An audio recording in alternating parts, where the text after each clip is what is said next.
Following last year's success, Art in the Garden is set to become an annual event at Lake Tarawera. Local artists get together to showcase their work in beautiful surroundings at the Tarawera home of Pam and Bob Painter. Pat, would you like to tell us about your work and how it transpired that you began on this sort of thing and so forth? Oh, goodness. Well, way back, I was a student at Elam School of Art. Then I went on to Auckland Teachers Training College and majored in art. And then, of course, got married and had children, so that was put aside for a while. But because Ian and I were living in so many different countries, like Australia, Fiji, Malaysia, England, I picked up my artwork again wherever we went and joined art groups, and so it evolved. These are all oil paintings, apart from the pencil drawing. And I was trained to paint in oils, and I've done it ever since.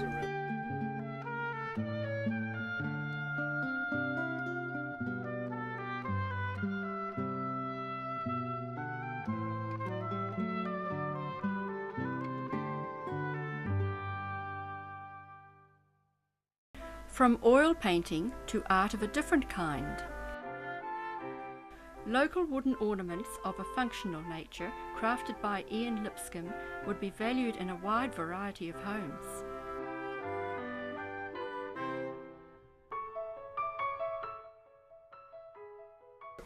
Nearby, Ian Thorpe spends many an hour skillfully creating these intricate wooden boxes. Ian, would you like to tell us about your woodwork, please? Well, in the United States, there's quite a fad. There's a big following, and people make boxes and assemble just like barbershop quartet groups. Some of what they make is preposterous, and some of it is quite exquisite. New Zealand doesn't have the same following, but some of their ideas have come to New Zealand, and box makers here do that. People ask how long it takes to make a box. The answer is about a month, but only about 5 or 6 or 10 minutes a day. So I really have no idea how long one takes. What dictates the style of the box is really finding a piece of wood with ornamental grain, and you think that'll make a lid, and you make the whole box around that.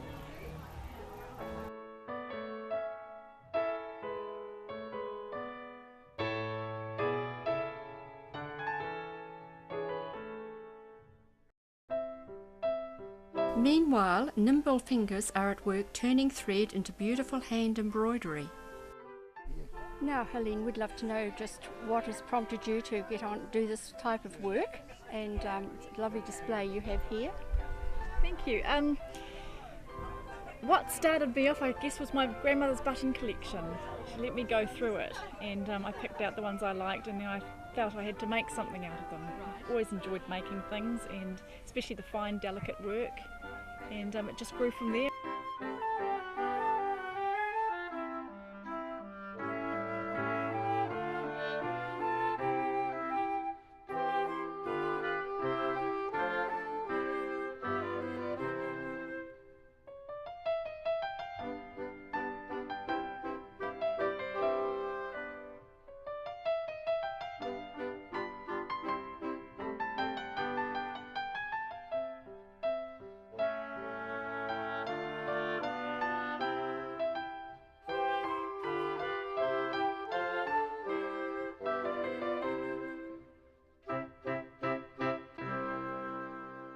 So my work is under the label Kiwi Girl Creations, and I'm a lampwork glass artist. So I work mostly with the Italian Moretti glass, which comes in coloured rods, and then you work with a gas torch and sort of mould the beads by layering molten glass on top of each other in the designs you want. So it's a fabulous hobby. I love it. I mostly at the moment am working with sort of Kiwiana styles. So the sheep and the rugby jerseys, pukeko mangoes, kiwis, that sort of thing, which started because we have a lot of family overseas, and they make fabulous presents. They're light and malleable, and they're a proper little slice of New Zealand. Quite a theme in my jewellery at the moment is recycling or upcycling, taking old things and making them new and beautiful again. So the Tarawera collection was actually created especially for the event today, using vintage atlases and maps. So that's all pendants and earrings and things featuring maps of the region. And then the other pieces I have here are along that same sort of theme of upcycling. So there is a stamp collection. So these are all antique New Zealand postage stamps, so mostly dating from the 1930s, and a range of pendants and earrings and things. And then as well, I've got the rings, which are stamps and maps again, and the teaspoon rings. So those are antique silver-plated teaspoons, which have been made into rings. So those have been very popular this year. Brett Bosley, affectionately named Boz, is well known to all Tarawera residents. It may be a surprise to some that one of Boz's many talents is moulding and folding pieces of metal such as copper into a pictorial of nature's creatures. It's made out of old hot water cylinders, and being a plumber, copper's really available. But Carolyn came home one day from work with this art piece, she called it, and I thought it was a joke, and she told me you couldn't do any better, so I did. I made a piece, and from there it's gone to, I've made probably 450 pieces so far. I've got it in 6 different countries around the world now, and I got it from Whangarei down to Invercargill. I've got one client who's got 9 pieces, so it's certainly getting out there. Yeah, we enjoy it. It's designed to go inside and outside, and as you see, it's got nice colours, nice shellacs. Basically, we can make anything that anybody wants. It's quite easy. Yesterday, I made a horse's head for a woman's 21st, and she recognised it straight away as being her horse. Boz, perhaps you can tell us about the colouring that you've got in your fish. That's a question I get asked all the time. Initially the copper is burnt off. We put it in a big kiln to get all the acids and all the oxides off the copper. We then heat it, and then I'll anneal it. And while I'm annealing it, I'll bring the colours in, and I use acid. I use different types of acids and different heats, and that's how we get those are different torch flames markings. We've got to be very careful how we do it, because we can actually ruin the whole copper if we're not careful. And then we finish, we cover it with 2 coats of a shellac, and that makes it stand out. And copper is a very easy thing to work with, because even if you make a botch, it still looks good. But yeah, so the colours look pretty. You can make it look very, very realistic. You make it bright or dark. About this work that you have here, it looks very interesting. You could tell me about it, please? Absolutely. I've been painting for about 10 years now, and started off just playing around, pretty much self-taught, but I have done a few classes over the years and a few exhibitions I've been involved in, so I'm really putting most of my energy into that now. So the piece here is something I've worked on recently. I thought it was quite suitable for the event today. And the other things that I do are the decoupaged hearts and crosses, which are ceramic and wood. Some of them are painted and some of them are decoupaged with special papers and tissues, and it's like a laminating process, so there's various layers of different products and lots of sanding and stuff involved, so quite labour intensive but quite satisfying. So yeah, so very enjoyable. Thank you.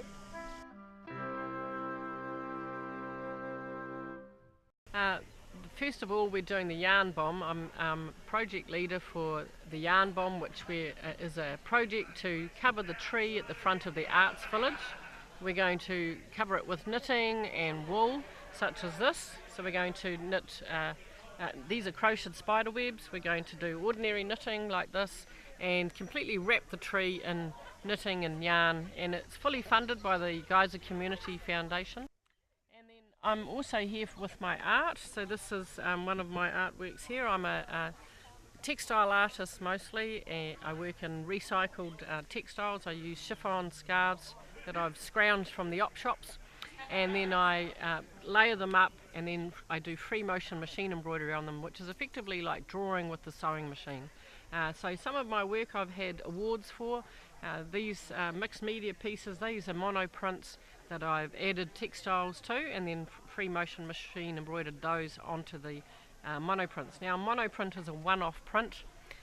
It's done on perspex. You put ink onto perspex, and then it is put onto the paper and pushed through a press. And when the press has its effect, it squashes the ink to the paper.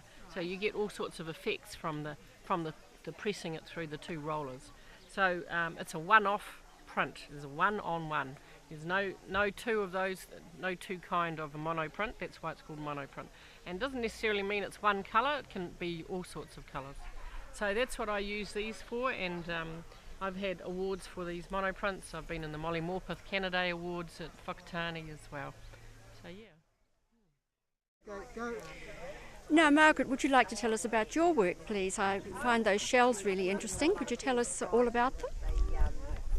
Yeah, so these are shells gathered from a beach at Mount Maunganui, and they're just formed around a bore, a children's bore, that very slow process to make it, but fun. And you just make a little section at a time, and then once it's formed, leave a little hole, pop the bore, pull it out, and just fill in the gaps of the last ones. Plinths. Margaret, would you like to tell us about the plinths? So these plinths are made with a mix of pumice sand, concrete and oxide, and just some regular builder's sand, and they're made much like you would make a cake. So you have a mould, which is your cake tin, and you have the dry ingredients, which is your oxide and your sand and your cement, and then you add the liquid, and then mix it all together, which I just do in a wheelbarrow, and put it into the cake tin, which is the mould, and leave it for about 24 hours, and then remove it and scrape it, which then exposes all the little gritty bits. Right. So then they can be used just as ornamentally, or as a bird bath. They look nice with water in them, and do attract a lot of birds if they're used as a bird bath.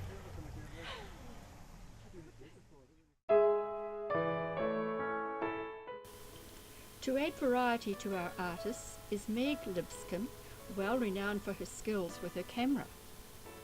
Now, Meg, we're just wondering if you could tell us how you got into your photography and what type of photography you most enjoy. Well, I have always loved taking photos, and I just, as I've got older, I've had more time, and it's a passion that I've developed, and I really enjoy it. And as you can see here, I like all sorts of photography. I like people, I like landscapes, and living in Tarawera, I had the fortunate happening of a tui nesting in a bush under my deck, and I was able to photograph the tui right through the process of laying the eggs and hatching and producing these two chicks that fledged. So I presented the images to the Photographic Society of New Zealand and got a fellowship with them, and I've now approached Craig Potton Publishing, and they are producing a book. It's been a very exciting adventure.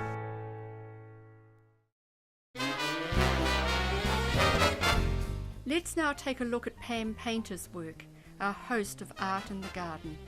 Pam is a self-taught acrylic artist describing painting as her happy place. Vibrant paintings featuring quirky houses and towns gives this talented artist a unique style all of her own.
Over 400 people attended the first Art in the Garden.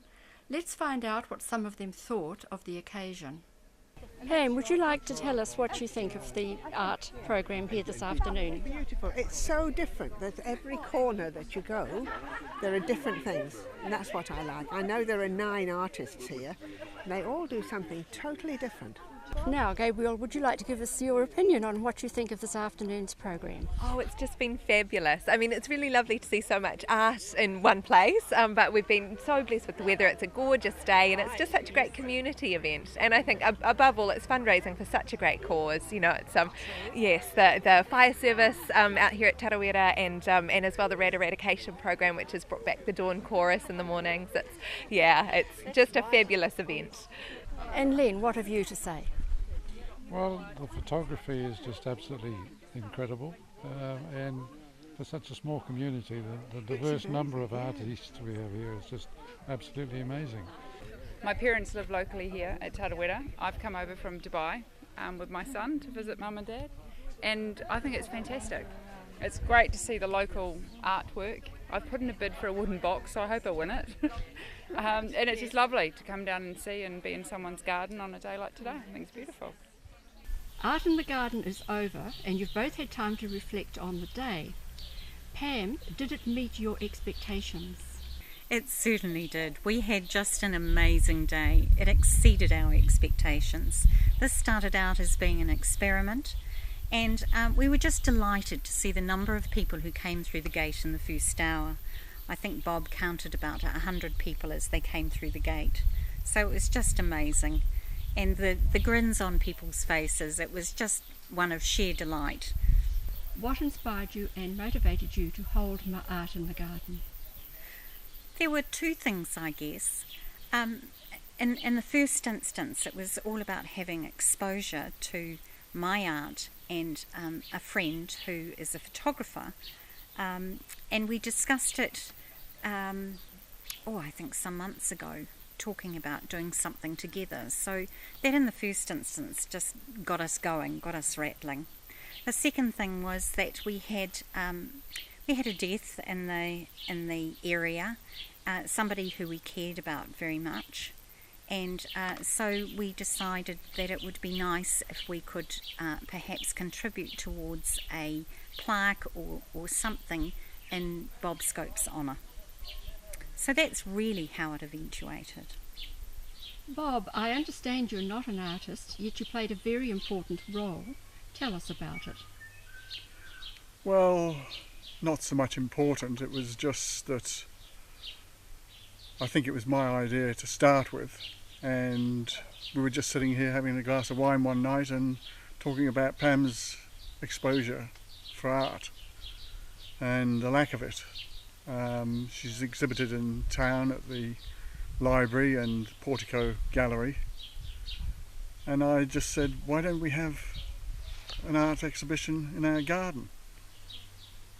And it sort of developed from there, and we sort of made up the name Art in the Garden and got as many people as we could on board, and it's just took off from there, and it was very successful.